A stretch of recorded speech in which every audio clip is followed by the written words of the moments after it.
अंकुर villa. हम chemistry में आपको chemical reaction and equation first chapter पढ़ा रहे थे। आपको लिख के आ रहा होगा क्लास 10th का केमिस्ट्री का चैप्टर फर्स्ट है केमिकल रिएक्शन एंड इक्वेशन। ठीक है, और ठीक है, क्लास 10th का केमिस्ट्री का चैप्टर है, फर्स्ट चैप्टर है केमिकल रिएक्शन एंड इक्वेशन। आपको केमिकल रिएक्शन एंड इक्वेशन के बारे में मैंने कुछ बताया था कि केमिकल रिएक्शन क्या होता है, केमिकल इक्वेशन क्या होता है, हाँ, और टाइप्स ऑफ केमिकल रिएक्शन बताए थे, और केमिकल इक्वेशन को बैलेंस करना और कैसे उसको बैलेंस करके लास्ट में कैसे लिखते हैं, फिजिकल स्टेट, उसका फॉर्मूला, नंबर ऑफ एटम्स कैसे बैलेंस करना है, ये सब बताया था मैंने आपको। अब उसी में हम आगे चलते हैं, उसी चैप्टर में। अब हमने टाइप्स ऑफ केमिकल रिएक्शन पढ़ाया था, तो आज हम हर एक टाइप्स को थोड़ा डिस्क्राइब करके समझेंगे कि केमिकल रिएक्शन होता क्या है। ठीक है, तो केमिकल रिएक्शन बेसिकली होता है कि जब कोई आइटम को हम तोड़ते हैं, तोड़ने के बाद एक नया बॉन्ड बनता है, नए बॉन्ड से ही हमारे नए सब्सटेंस बनते हैं, उसे हम केमिकल रिएक्शन बोलते हैं। ठीक है, केमिकल रिएक्शन के 5 प्राइमरी टाइप्स बताए थे। पहला कॉम्बिनेशन, दूसरा डिकम्पोजिशन, तीसरा डिस्प्लेसमेंट, चौथा डबल डिस्प्लेसमेंट, पांचवा oxidation and reduction, redox reaction जिसे रिडक्शन को बोलते हैं। ठीक है, लेकिन मैंने आपको पढ़ाया था कॉम्बिनेशन रिएक्शन और डिकम्पोजिशन, डिस्प्लेसमेंट। ठीक है, और ये जो फोर्थ रिएक्शन है डबल डिस्प्लेसमेंट, इसकी जगह मैंने आपको कम्बशन पढ़ाया था। और जो पांचवी रिएक्शन है ऑक्सीडेशन एंड रिडक्शन, ये इसकी जगह पे मैंने न्यूट्रलाइजेशन बताया था। ये न्यूट्रलाइजेशन एंड कम्बशन ये भी केमिकल रिएक्शन का एक पार्ट है, बट आपकी जो एनसीईआरटी की बुक है उसमें जो चैप्टर है उसमें डबल डिस्प्लेसमेंट और ऑक्सीडेशन है 4th एंड 5th नंबर पे। ठीक है, अब हम 1 by 1 एक एक डिस्क्राइब करेंगे आपको कि कॉम्बिनेशन रिएक्शन।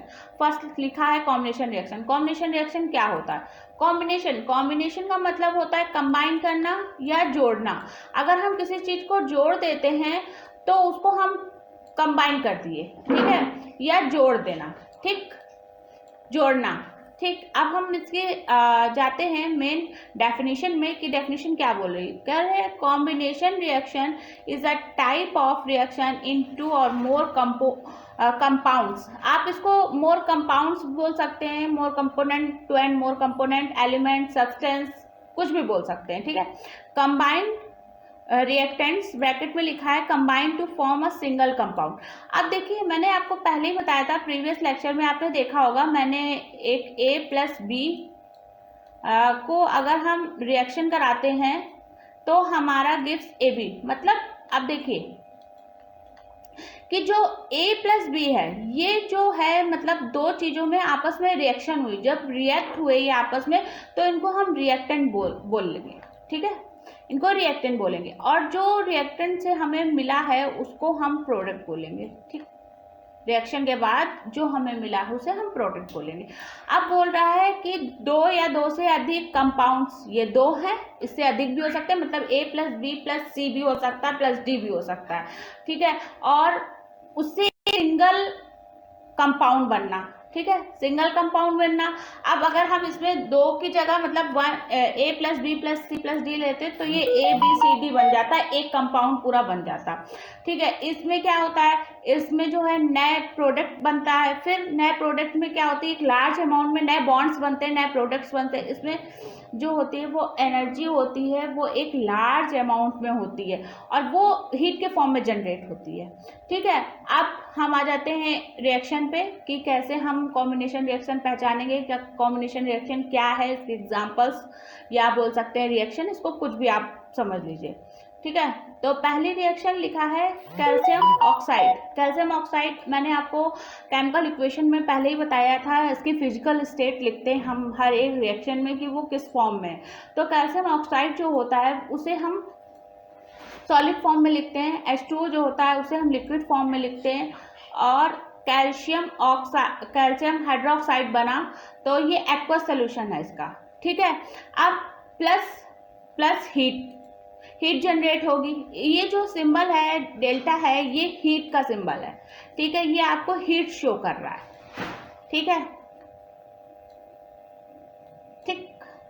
अब इसको हम CO को क्विक लाइम भी बोलते हैं, ठीक है। जब क्विक लाइम को हम H2O क्या हो रहा है, इसमें कंबाइन हो रहा है, इसके साथ जुड़ रहा है कैल्शियम ऑक्साइड के साथ, तो CaOH का होल ट्वाइस बना रहा है जो एक एक्वस सोल्यूशन है, ठीक है। अब हम इसको लिख भी लेते हैं कि CaO क्या है, क्विक लाइम है। CaOH का होल ट्वाइस ये स्केल्ड लाइम है, स्लेग लाइम है, सॉरी स्लेग लाइम है, ठीक है, और ये एक्वस सोल्यूशन में है, ठीक। आप आगे जाते हैं। अब ये जो CaOH का होल ट्वाइस है, इसका जो यूज़ हम करते हैं, ये मेनली जो यूज़ किया जाता है वो वाइट वॉशिंग में यूज़ करते हैं, ठीक है। वाइट वॉशिंग आपको पता ही है, घर पे होती है दीवारों पे, ठीक है, वाइट वॉशिंग में।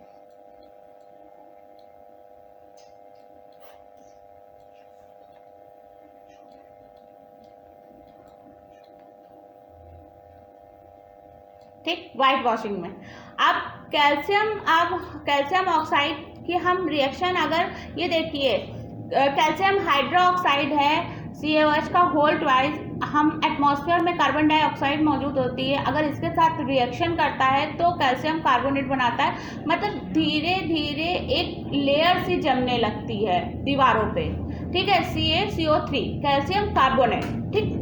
अब कैल्शियम CaOH का होल ट्वाइस प्लस CO2, ठीक है, CaCO3 बनाता है, कैल्शियम कार्बोनेट बनाता है, और H2O। CaCO3 क्या है, कैल्शियम कार्बोनेट।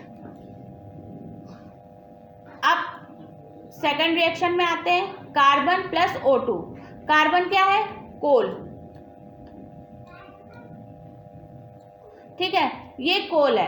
अब हमारे एटमॉस्फेयर में एयर होती है, एयर में ऑक्सीजन होता है, तो जब कार्बन ना ऑक्सीजन के साथ रिएक्शन करता है, जब हम इसे जलाते हैं तो हमारा CO2 मिलता है, ठीक है। कार्बन को जब ऑक्सीजन के साथ रिएक्शन कराते हैं या जलाते हैं कार्बन को जब, तो CO2 बनता है। जो CO2 है वो फ्यूल, इसका यूज़ हम फ्यूल के रूप में करते हैं, ठीक, फ्यूल के रूप में करते हैं। It form CO2 which is use as fuel, इसका यूज़ हम फ्यूल के रूप में करते हैं, ठीक है। अब आपको कॉम्बिनेशन रिएक्शन समझ में आ गया होगा। अब अगर आपको मेरा सेशन अच्छा लगा हो तो इसे लाइक, शेयर एंड सब्सक्राइब करिएगा, और अगर आपको कोई प्रॉब्लम हो तो कमेंट सेक्शन में जरूर बताइएगा। Thank you.